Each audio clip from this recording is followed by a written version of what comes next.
Connor, Director of Growth here at Big Red Jelly.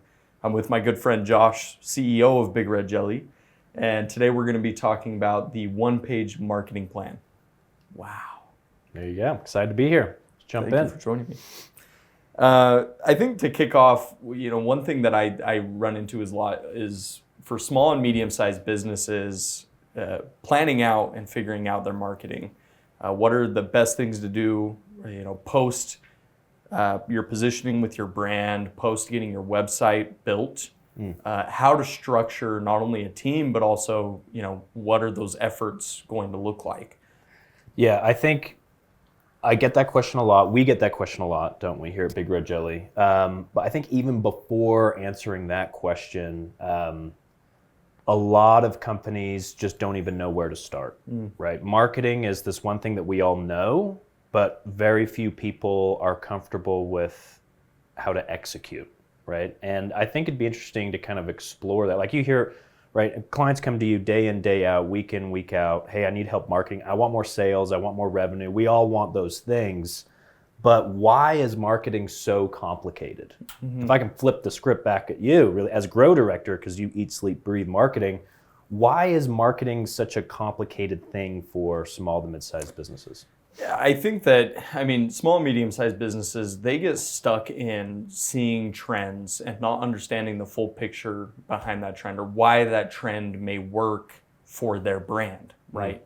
Understanding the marketing channels, the before, during, and after that's mentioned in the book. A lot of small businesses will just start with, oh, hey, I like this social media trend. I'm also going to do this social media trend. A lot of trends, yeah. A lot of trends. I think as well, I'm not going to put her too much in the spotlight, but our marketing manager, Kenzie, is out of the camera. We had a conversation a few weeks ago because we have KPIs here at Big Red Jelly, right? That's the word of the day, right? KPIs, key performance indicators, metrics, numbers that we track to see if we're on track or off track. And I think marketing always has some of the most complex KPIs out there, right? Return on it. Talk about acronyms: return on ad spend, ROI, cost per click, CTA, customer lifetime value. You're all the KPIs from top of the funnel, the middle of the funnel, the bottom of the funnel. Marketing, in my opinion, has by far the most complicated KPIs to track, and it's so easy to just get lost in the sauce, and marketing becomes overwhelming. Yeah. One thing that you mentioned, top of funnel, middle of funnel, bottom of funnel.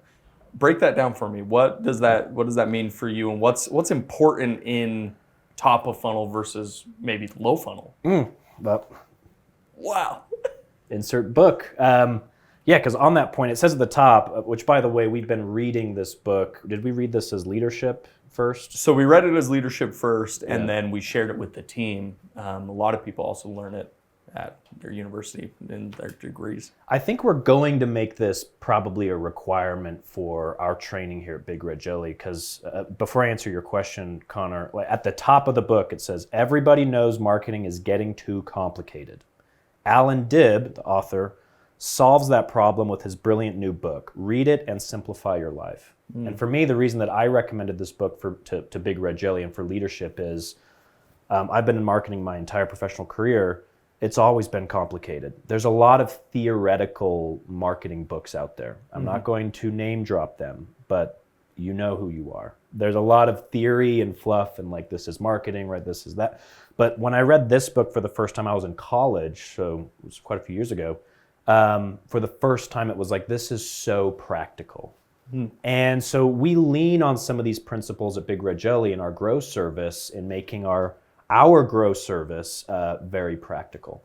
And so the one page, it's in the title to answer your question. The one page marketing plan is a funnel. Okay, maybe insert graphic here, right? Insert here. As you can see here, there's the one page marketing plan, and there's top of funnel, middle of funnel, bottom of funnel. But I think a lot of people get that wrong. There's two ways to look at it. Sorry, I'm being long here, but there's two ways to look at that funnel. The way that we look at the funnel is, top of the funnel is those who show interest, right? So they're showing interest in what you do. There's a lot of them, thus the top of the funnel is often very big. Middle of the funnel is they're taking action. Okay? But for us, bottom of the funnel isn't the sale. For us, the sale happens in the middle. For us, the bottom of the funnel, thus creating the flywheel, is post-sale. Okay? And that's where a lot of small to mid-sized businesses go wrong.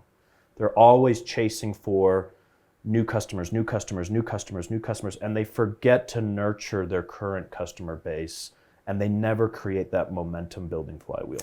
Yeah, to introduce the book even further, he talks about the before, during, and after. The before being the prospecting, attracting leads, top of funnel. Those marketing activities, where you want to be, what trends you want to be following, where your ideal client is, what emotions are they feeling, versus the during, which is the lead nurturing. It's the building the relationship of it. And I think that people, super quickly jump to, oh, hey, I am getting attention and I want them to buy, right? What are some activities that you would, or actions that small and medium-sized business owners could take to improve from getting attention to nurturing? It depends on your industry. Let me give you some examples. So, for example, let's say you're in the service business. Let's say you're a plumber or an HVAC company, an electrician. Instead of running ads, and you run ads, you do SEO, you do digital marketing, what have you. Instead of jumping straight to, hey, do you need a new HVAC system, which is $5,000, $9,000, $12,000? Instead, it's, hey, get a free inspection, right? Get half off our air filters, right? The free inspection would go a long way. That's going to move them down. Why not do it, right? Yeah, I want to get a free inspection. Winter's coming up. Is my furnace going to work? Get the free inspection. Oh, what do you know? There's something wrong. If nothing else, you can kind of sleep well at night. Move them down the funnel. So that's an example of the service business where maybe you're. What's a good example in another industry? Do you have a client? You flip it back on you. Yes. Do you have a real client where they have got some sort of lead magnet or offer that moves their customers further down the funnel? You said a word. Yeah, you said a lead magnet. Ooh, I'm using too much jargon. No, that's good. I'm glad you bring that up because more often than not, one of the biggest issues that we see is, again, going back to that before to the during. They don't actually know who that ideal client is. They're like, yeah, I have a pretty good picture of who I want to be selling to, but I have no way of communicating with them. An important step in going from the before to the during is, again, you may have followers on Instagram. You may have people that visit your website. Do you know what content they're interacting with the most? It's capturing their information and having a way to continually drip information to them. Yeah. And see why they are choosing you, why they may go with you. You actually said something that I wanted to bring up, and it's controlling the communication paths with your ideal client. You mentioned email is so important. It's like Instagram, Facebook, that's all great. Are you doing, or do you have a way to communicate with your users there? Yeah, you could, DM them. Yeah. It's not as straightforward as just having them in a segmented email list. And so I think that as you talk about lead magnets, yes, it is so important for people to have some type of offering that will get their clients' information so that they can continue to communicate with them. Good question. Love it. Good question. Does that answer your question? It does. Thank you. Okay. With what was another question that I had? I had one. Now, going from the during to the after, one thing that I've noticed in small to medium-sized businesses, and I was actually talking to our SEO expert in-house here at Big Red Jelly, that people also get mixed up with, hey, what is that ideal person looking for at the beginning versus the end? It's very different. We have something that we call low funnel or high funnel keywords, right? In your experience, what are some of the specific aspects that people should be looking for when looking at an after experience? They've already captured the information. They may have some people that have purchased, or maybe a good lead. What's important at that stage? Yeah. So I think it's important first for people that are listening or watching to think, like, what industry or business type are you in? And every single industry benefits from return clients or recurring revenue, right? So even if you're project-based or you're a subscription, you're a membership, you're a product, you want to increase customer lifetime value, recurring revenue, or return customers, right? So I've said this time and time and time again, especially with small business owners, most small businesses suffer from indigestion, not starvation. Meaning they've got plenty of leads, they've got more awareness than they think they do. They do a poor job of captivating or capturing as much value as they could from those customers, right? So let me give you some practical examples. Well, first let me kind of, if it's okay with you, I'm going to read on the one-page marketing plan, what are the 3 boxes at the bottom post-sale, right? So the first one is how I deliver a world-class experience. The amount of times that we skip over this point shocks me. Like, okay, business owner, first thing you got to do is make sure that you deliver what you say you're going to deliver, right? We're big on branding, and I think the biggest thing in building a strong brand is delivering on your brand promise. Meaning, what do you know you can execute on at 100% and exceed expectations? So you got to do that before anything else. So how do I deliver a world-class experience? How do I increase customer lifetime value? What's an example of, what does that mean? We're throwing a lot of jargon out there, Connor. What is customer lifetime value? Yeah, I mean, not only how are you building advocates for your brand, but what kind of ongoing value can you provide to them? A good example is like with Nike. It's like somebody isn't just looking to buy one pair of shoe. How is your brand positioning to be like a part of the community? Yeah. One thing that I really like that somebody said was, the purpose of a brand is to build a community around your unique value propositions or your selling point. The selling of your products or your service comes after. Yeah. Right. Yeah. And so let me give you a practical example again for business owners that are listening. Let's say that you own a restaurant, right? And you work. Give the restaurant a name. We need a name here. I need to visualize. I'm a visual learner. It's Josh's Jambalaya. Josh's Jambalaya. Josh's Jambalaya. Let's say you're a small business owner, you're a restaurant owner, you work your butt off to get people to come through that door and sit in the seat. You've got to be, you've done the math, you know what your capacity needs to be at every single evening in order for you to break even. You know what it needs to be at in order for you to make money. So you're working so hard to bring these people into the restaurant. You're running ads, you've got signage going on, you've got flyers at all the different places around you, whatever. When someone comes and sits down, and translate this to your industry, right? When someone comes and sits down and you think about how much you invested in getting that new customer here, how do we now increase the average that each person is spending in my restaurant? Think to yourself, because restaurants have this mastered, right? What happens first when a waiter comes to you before you've been looking at the menu? What's the first question they ask you? How's it going? How's it going? What would you like to drink?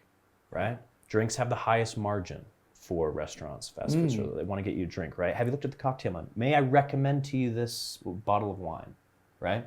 So like that's first upsell number 1, right? And then you keep going. So would you like some appetizers? So ask yourself, are you an e-commerce company? What's the appetizer or the dessert for your main service, right?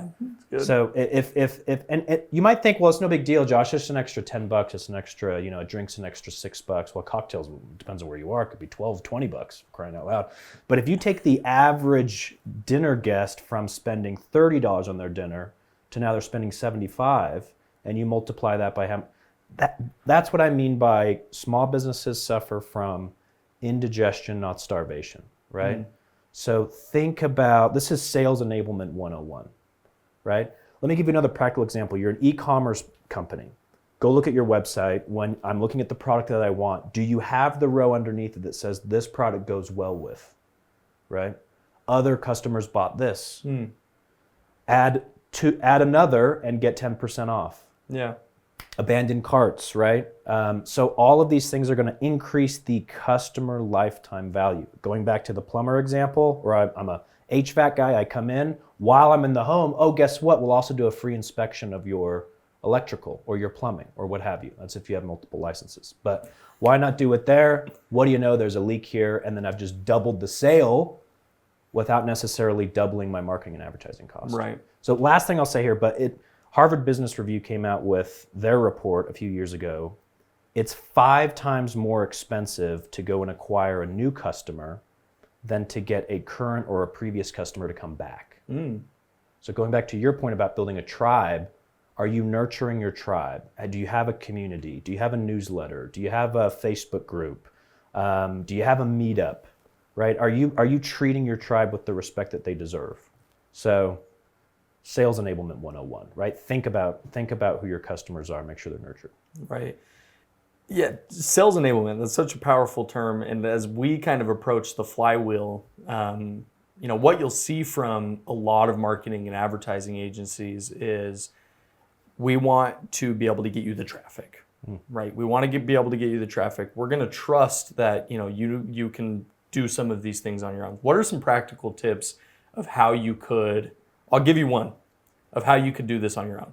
Number one, mapping out your client experience and client touch points. It's a big practice that we've gone into doing with a ton of our clients is, hey, how are they getting a branded experience from start to finish? And what are opportunities to maybe upsell, cross-sell, or increase engagement? Yep. Right? Get them more interested in that community. What are some other examples?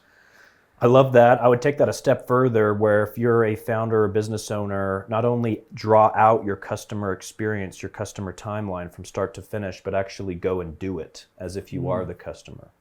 That will often show you some major breakpoints or gaps in your process. Another little example going back to sales enablement is McDonald's makes billions of dollars every year by asking one question in the drive-thru. Do you know what that question is? Do you want fries with that? Do you want fries with that, right? So our biz dev team is trained when they get a brand, when they get a build, request for proposal. We have these products or services that go nicely with, that pair well with. Speaking of restaurant, hey, you want the ribeye? It goes well with the Pinot Noir. It goes very well. Of course it does. You want the fish? I've got a white wine right here for you. Of course, your girlfriend, beautiful fiance is going to say yes. That's true. I'm selling you right now. You want? I'm sold. Okay. Do you want fries with that? Right. So that's a quick, easy upsell, and you'd be surprised how many clients say yes. Right. Yeah. Oh, you're an e-commerce company. You want a brand and a website. Ship us your product. Ship us your SKUs. We'll do a product photo shoot for you. Because a website with terrible product photos is not a good website. So it's an easy. Do you want fries with that? Right. Yeah. You make a great point. I also think that looking at that client experience based off of interest is super important. One thing that we talk about is, again, going back to that conversation that I had with our in-house SEO expert, Natalie. We were talking about interest based off of those high funnel versus low funnel, more transactional at the low funnel than they are more navigational, informational. What kind of information are you giving them way early on? Is like, I have an example written down, and somebody who is a fitness coach running Instagram ads targeting people who want a 7-day postpartum recovery plan versus somebody who is just looking for the best things for them postpartum. It's like one's very specific, and then the other one is just kind of getting into that world, right? Yeah. Also super important to know. I think it goes back to your point, like you said, Connor, of how many of your clients that you work with, when you first start working with them, don't really know who their ideal customer is. Or what emotion do they have? How do you help them discover that? Can you walk us through some of the tools, processes that you do to say, well, hey, you thought your ideal customer was Becky, when really it's these types of folk over here? Yeah, I think it's just super important to build out personas of these people. If you can visualize who they are, what's their demographic, what are their similar interests, super important. We use some pretty world-class in-house tools to not only see competitive research, industry research, but also how are people interacting with your brand. It goes back to understanding what the numbers are telling me within not only the analytics, but also in how people have interacted with my stuff previously. Yeah. It tells a lot. And I mean, for new businesses, I think in understanding not only your brand, who is an ideal client for your brand, is super important. It's like you had said this one time, and it's talking about like Starbucks, the company versus Starbucks, the brand. It's like Starbucks, the brand ideal client is different than somebody for Starbucks, the company. Yeah. Right? Yeah.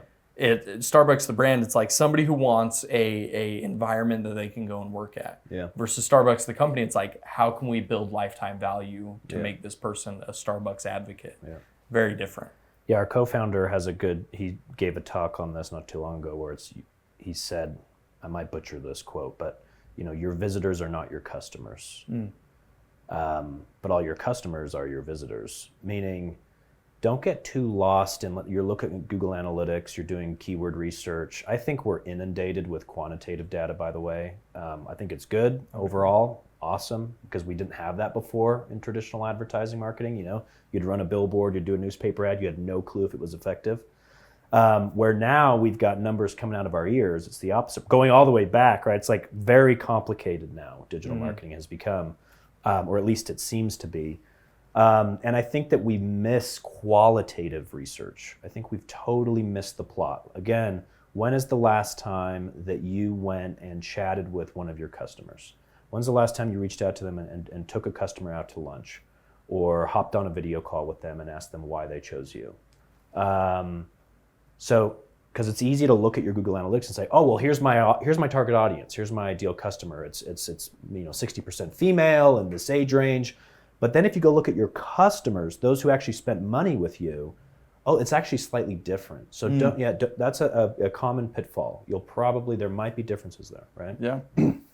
And I mean, it goes back to surveying, interviewing your ideal customer. One thing that you don't only need to just be selling something that you love. It's like you need to tie that back to the emotion, what kind of pain points are you trying to solve for, and to help build a community. Yeah. Super important. Yeah.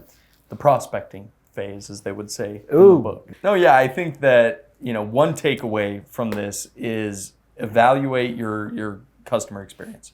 Look at all the different client touch points that you have, and what tools are you using to make your life easier, and that is also super important. It's like I hear business owners all the time saying, hey, I don't have time to email all my clients, but then also prospect all my clients and do this, that, or the other. It's like, make your life easy. We're the future is now, old man, as Zach said previously. Before this. Yeah. If I could get in typical Josh fashion, I'll overcomplicate this, but 3 key takeaways for me after reading this book, which that's key takeaway number 4. Read this book. It's a great book. Shout out. The first one for me is going all the way back to, it all starts with understanding who your ideal customer is. I think a lot of companies get that wrong. If you get that wrong, you're fighting an uphill battle for the rest of the process. So there's a lot of tools and processes to do that, but do not forget to just talk to your customers, for crying out loud. Pick up the phone, talk to your customers. It's really good stuff. Number 2, we didn't touch too much on this, but have a CRM. I know you would agree. All day. All right, this is coming from our grow director over here. Have a CRM. Make your life easy. Doesn't have to be complicated. Doesn't have to be expensive. There's some really cheap ones out there. Have a system that captures your leads, stores your contacts. So important. The amount of businesses we bump into that don't use a CRM is shocking. So get out of the sheets. Google Sheets. Get out of bed. Wake up. Not to name drop here, but we've got a client, $100 million client. They do work across the country, and they reached out to Big Red Jelly to do branding, all of it, the whole gamut. And on the discovery call, I had a bunch of questions. We're going through their brand, all this stuff. And eventually I got to the question, I'm like, hey, what do you use for your CRM? They've got a sales team of, I think, 30 sales guys. They have offices in several states. And they were like, what's a CRM? And it was floored me. No offense to them. It's not just them. But it's so often. So you can imagine going back to how many opportunities are they losing just from not being organized. I was shocked. So it was priority number 1, right? Well, and again, being organized, it's so many CRMs and even AI today, it's it will organize and also segment it for you. Yeah. It's it will automatically do that, and it makes everybody's lives easier. Which, by the way, CRM, customer relationship management. Yes. Right? Or manager, I never know at the end. But it's It's a way to organize all of the leads and contacts that come into your business, Yeah, so what are that the then interests? so that then you can do campaigns and emails and whatever. So to review, so number one, understanding who your ideal customer is for sure. Number two, get a CRM. But then number three, again for me, especially for small businesses and startups, is increasing that customer lifetime value. It's 5 times more expensive to go and acquire a new customer than it is to get a previous customer to come back or to upsell a customer. So you need to sit down with your founder or your partners in your team and say, okay, what's our average order value and how do we increase that? How do we extend that? That's what's going to bring in more and easier revenue for your company so you can scale. Or come to Biggar Jelly and we will audit it for you. Boom. Call to action. Call to action. CTA. CTA. Thanks for joining us. Thank you, Connor. Thank you.